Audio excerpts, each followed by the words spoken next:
भारत ने आतंक के मददगार पाकिस्तान को करारा जवाब देते हुए पाकिस्तान की पोस्ट उड़ा दी। देश में हर कोई भारतीय सेना की इस वीरता की तारीफ कर रहा है। पूर्व सेनाध्यक्ष जनरल बिक्रम सिंह ने भी कहा है कि पाकिस्तान के खिलाफ ऐसे कदम उठाना जरूरी है।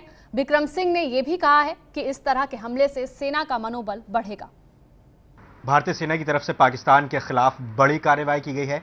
नौशेरा सेक्टर में पाकिस्तानी पोस्ट को भारतीय सेना ने तबाह किया। किस तरह का नुकसान रहा होगा, कितना महत्व ये पोस्ट रखती है, किस तरह के हथियारों का इस्तेमाल इस तबाही में भारतीय सेना की तरफ से किया गया था, इन तमाम पहलुओं पर बातचीत करने के लिए हमारे साथ मौजूद हैं पूर्व सेना प्रमुख जनरल बिक्रम सिंह। सर, सबसे पहले ये जानना चाहेंगे कि भारतीय सेना ने इस पोस्ट को जो निशाना बना है, ये किस तरह से आतंकियों की घुसपैठ के लिए मददगार साबित हुआ होगा और कैसे हमला हुआ इस पर? देखिए, पूरी इंटेलिजेंस रहती है जो वहाँ पे जो ट्रुप्स लगे हुए हैं लाइन ऑफ कंट्रोल के ऊपर, चाहे वो हमारे कंपनी कमांडर हैं, बटालियन कमांडर हैं, ब्रिगेड कमांडर हैं, उनके पास में पूरी खबर होती है।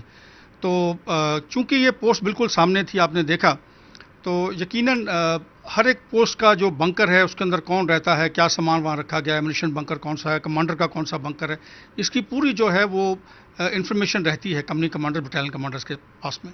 तो इस चीज़ को मद्देनजर रखते हुए साथ ही साथ हमें यह भी पता है कि कौन कौन से पोस्ट हैं जो कि लॉन्च पैड का इस्तेमाल कर रहे हैं, कहाँ से पोस्ट को जो टेररिस्ट आते हैं उनको वहाँ रखा जाता है 1-2 दिन के लिए, फिर आगे का इलाका दिखाया जाता है दूरबीन के द्वारा, पेट्रोल उनके अंदर भेजे जाते हैं और फिर उसमें मदद की जाती है घुसपैठ के अंदर। तो ये पोस्ट मदद कर रही होगी जो उन्होंने सेलेक्ट की है, और यकीनन इससे जो इन्फिल्ट्रेशन है उसके ऊपर असर पड़ेगा। और मैं तो समझता हूँ ये बहुत ही महत्वपूर्ण एक ऑपरेशन था। मैं शाबाशी देना चाहूँगा इंडियन आर्मी को, इंडियन आर्मी के चीफ को, जो नॉर्दर्न आर्मी कमांडर हैं उनको, और जो ऑल रैंक्स ने जो हिस्सा लिया है इस ऑपरेशन के अंदर, मैं उनकी सराहना करना चाहता हूँ। सर, ये जो वीडियो जारी किया है, जिस तरह से आपने देखा भी होगा, किस तरह के हथियारों का इस्तेमाल भारतीय सेना की तरफ से इस अटैक में किया गया होगा? देखिए, इसमें डायरेक्ट फायरिंग वेपन्स का इस्तेमाल किया गया है, और आप देख रहे होंगे कि शायद आर्टिलरी भी है, क्योंकि जो धुआं उड़ रहा था, जो मिट्टी उड़ रही थी वहाँ पे, उसमें पता नहीं लग रहा था। बट पहले जो कुछ गए हैं, जो वार किए गए हैं, वो यकीनन मिसाइल्स के थे। और हम लाइन ऑफ कंट्रोल के ऊपर 106 मिलीमीटर जो गन्स हैं उनको भी रखते हैं। ये एंटी टैंक के एक हथियार है हमारे पास में, इन्फेंट्री बटालियन के पास में। हम साथ ही साथ जो हमारी आर्टिलरी गन्स हैं, एडी वेपन्स हैं, उनका भी इस्तेमाल करते हैं हम डायरेक्ट फायरिंग रोल के अंदर। तो ये लाइन ऑफ कंट्रोल के ऊपर ये हथियार लगे हुए हैं जिनका इस्तेमाल करते हुए इन पोस्ट को बर्बाद किया गया है। सर, ये जानना चाहेंगे कि ये जो नौशेरा का इलाका है, ये कितना महत्व रखता है और पाकिस्तानी सेना और उनकी तरफ से जो आतंकी पाले पोसे जाते हैं उस लिहाज से कितना महत्वपूर्ण? देखिए, जहाँ तक सवाल है इन्फिल्ट्रेशन का, आपको पता होना चाहिए कि सर्दियों के वातावरण के अंदर जब सर्दियाँ होती हैं तो इन्फिल्ट्रेशन ज़्यादा होती है साउथ ऑफ पीर पंजाल। तो ये जो इलाका है ये साउथ ऑफ पीर पंजाल है, और गर्मियों के टाइम जो है जबकि बर्फ़ पिघल जाती है तो इन्फिल्ट्रेशन ज़्यादा तौर से नॉर्दर्न एरिया, जो नॉर्थ ऑफ पीर पंजाल का इलाका है, वहाँ से शुरू हो जाती है। पर दोनों जगह से चलती रहती है, लेकिन ज़्यादा विंटर्स के अंदर जब सर्दियाँ होती हैं, जब पासेस बंद होते हैं नॉर्थ के अंदर, तो ये नौशेरा इस इलाके से सांबा का एरिया हो गया। इनफैक्ट अगर आप देखते हैं रावी से लेके पूरा इलाका, जो IB जो हमारी JNK के अंदर, वहाँ से LC लेके जो कि 25 डिप तक आती है, वहाँ पूरे इलाके के अंदर जो है ये इलाका इस्तेमाल करते हैं। तो उस हिसाब से जो अभी ये मुंह तोड़ जवाब दिया गया है, ये लॉन्च पैड्स को बर्बाद किया गया है, जिससे कि यकीनन असर पड़ेगा जो इन्फिल्ट्रेशन है उसकी तरफ। सर, सेना ने जो अटैक किया है, इससे पाकिस्तान को कितना जान माल की आशंका है, कितना नुकसान हुआ होगा अंदाज़ा?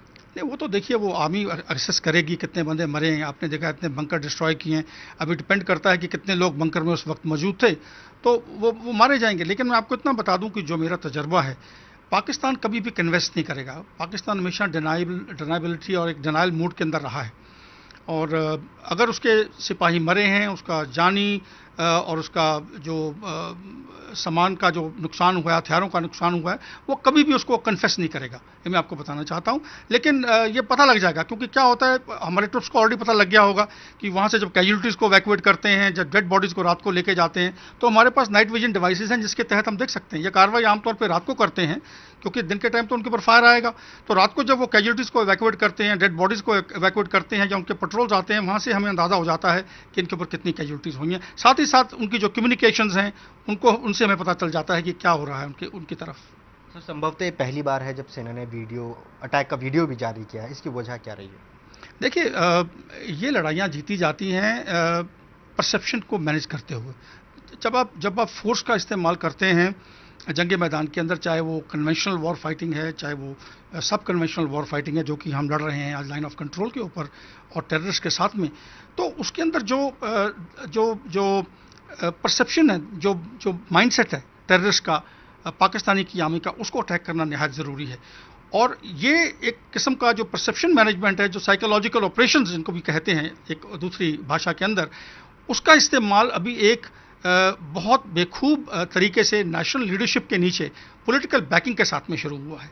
ये एक अंतर है। अभी पहले होता रहा है, ऐसी बात नहीं है, लेकिन पहली बार जो है जो पब्लिक इंफॉर्मेशन परसेप्शन मैनेजमेंट, जो कि एक अंग है इन ऑपरेशंस का, ना कि सिर्फ फायर पावर का इस्तेमाल करना पर इसका भी इस्तेमाल करना, इसको अभी देश ने अनफोल्ड किया है। और ये मैं कहूँगा क्योंकि ये एडीजीपीआई खुद नहीं कर सकता है, आर्मी खुद नहीं कर सकती है, यकीनन इसके पीछे पॉलिटिकल अप्रूवल थी।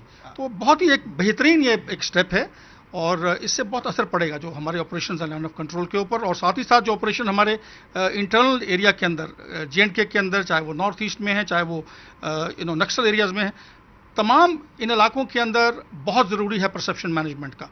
और ये अभी उभर के आया है कि ये एक जो लाइन ऑफ ऑपरेशन है ये साथ साथ चलेगा हमारे दूसरे ऑपरेशंस के साथ में। सर, मेरा अगला सवाल वही है, आप कह रहे हैं कि पॉलिटिकल होना चाहिए।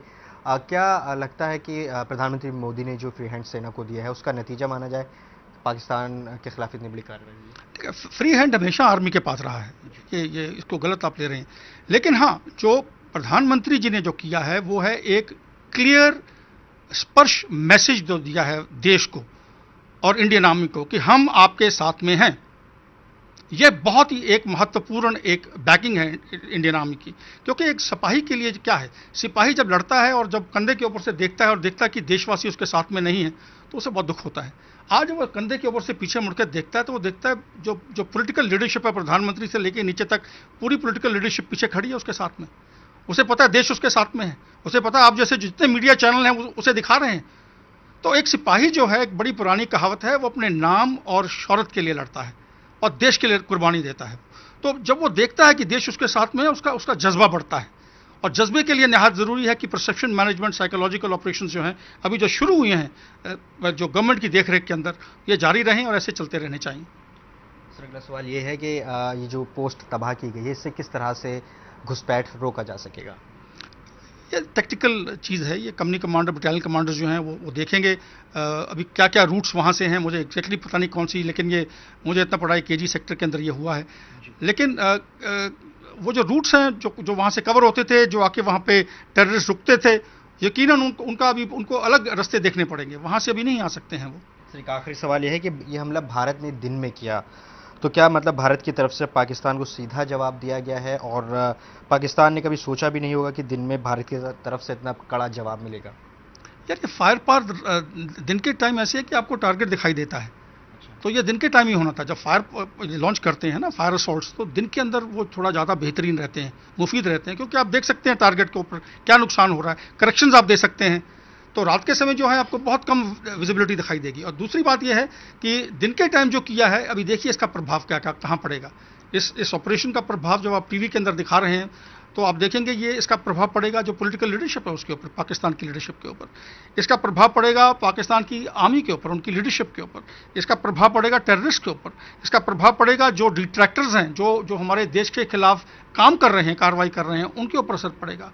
इसका ऊपर जो बाकी स्टेक होल्डर हैं जिन्होंने एक किस्म की इंडस्ट्री चला रखी है इंसर्जेंसी के तहत जम्मू एंड कश्मीर के अंदर, उनके ऊपर पड़ेगा। तो ये अभी एक बड़ा क्लियर, एक स्पष्ट जो है मैसेज गया है सबको कि देखिए हम अभी ये चीज़ें जो हैं ये अभी कबूल नहीं करेंगे और हम स्ट्राइक करेंगे। तो ये एक बहुत ही महत्वपूर्ण इनिशिएटिव। और इसके साथ साथ मैं तो कहूँगा जो मेजर गोगोई का एक्शन है, जिसके अंदर फिर भी आपने देखा है कि गवर्नमेंट ने सपोर्ट किया है, ये बहुत महत्वपूर्ण है। आज तक मैंने यही देखा था कि जितने वहाँ के जो डिट्रैक्टर्स हैं, जितने जो आईएसआई का पैसा खा के गलत काम कर रहे हैं, वो हर ऑपरेशन को गलत दिखाते थे। वो हर ऑपरेशन में बोलते थे कि आर्मी ने ह्यूमन राइट वॉयलेशंस की हैं। अभी आपने देखा होगा जब से ये गवर्नमेंट आई है, आपने कभी सुना है नाम ह्यूमन राइट वॉयलेशन का? मैंने तो सुना नहीं। तो वही आर्मी है, वही काम कर रही है। और मैं आपको ये बताना चाहता हूँ कि 96% जो ह्यूमन राइट वॉयलेशन की जो केसेस आते हैं, हम उनको इन्वेस्टिगेट करते हैं आर्मी के अंदर। और मैं अपने वो बयान कर रहा हूँ, कोट कर रहा हूँ फिगर्स, जब मैं चीफ था तो मुझे याद है 96.4 के करीब और सिर्फ 3.6 के करीब इंसिडेंट जो गलती जब हमारे बंदों की होती थी, उसके अंदर भी ज़्यादा ओमिशन होती थी, कमीशन नहीं होती थी, वो गलती से होता था, जो कि जो कोलेटरल डैमेज के तहत कुछ हो गया। लेकिन हमारे डिसिप्लिन सोल्जर्स हैं, हमारे जवान जो हैं वो बिल्कुल रूल्स ऑफ एंगेजमेंट जो हैं, जो कि लीगल और मॉरल बाइंडिंग्स के तहत जो बनाए गए हैं, उनके ऊपर गौर करके चलते हैं और हमारे जो पीपल फ्रेंडली ऑपरेशंस हैं वो चलते रहेंगे। लेकिन इसका असर बहुत बेहतरीन हुआ है अवाम के ऊपर भी। अवाम जो कि इंटिमिडेट होकर टेररिस्ट का साथ दे रही थी J&K के अंदर, वो भी आप देखेंगे आस्ता आस्ता वो सिक्योरिटी फोर्सेस की तरफ आएंगे, क्योंकि वो जान गए हैं अभी कि गवर्नमेंट तकड़ी है। आप ये जो पुरानी जो आपकी नीति थी उसके तहत दबाव डाल के गवर्नमेंट के ऊपर और प्रेशर डाल के आप कुछ नहीं अभी हासिल कर सकते। हमारा इलाका है, हमारी स्टेट है, हमारे लोग हैं, वो हमारे बाशिंदे हैं, हमारे लोग हैं, जो अवाम है J&K का, और हमें पता है उनसे कैसे डील करना है। और हम जब वहाँ डील करते हैं तो एक फिलॉसफी है, एक कॉन्सेप्ट है आर्मी की, उसे कहते हैं iron fist with a velvet glove. ये है ABP न्यूज़, आपको रखे आगे।